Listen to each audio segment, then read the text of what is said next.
In this video, we're going to use Spectrum View to analyze the turn-on behavior of a spread spectrum clock. Let's go ahead and add a frequency measurement on channel 1 to learn at what frequency this clock is operating. Looks like it's centered around 98.5 MHz with a span of plus or minus 2. Turning on Spectrum View and double tapping on the Spectrum View settings badge, we can center it at 98.5 MHz with a span of 7 MHz. Now there's the steady state behavior of our clock. One of the main benefits of Spectrum View when compared to a traditional FFT is that we have independent control of our RF settings and our time domain settings.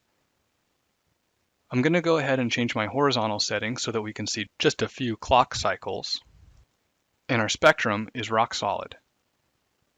Now when I try to take a really long acquisition, we can see still that our spectrum has not changed. We're going to use this capability to look at how the spread spectrum clock turns on when we apply power to our circuit board. I'm going to go ahead and unplug the circuit board, clear out our memory, and set up one single shot. As I plug the circuit board in, we'll analyze how the spread spectrum clock turns on. Using the zoom feature, I'm going to control exactly what time period is used to calculate our spectrum.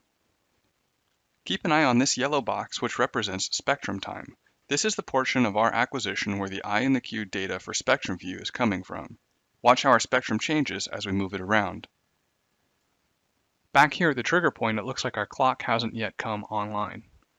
Zooming forward to about 120 milliseconds, 200, and 280 milliseconds, no clock action yet.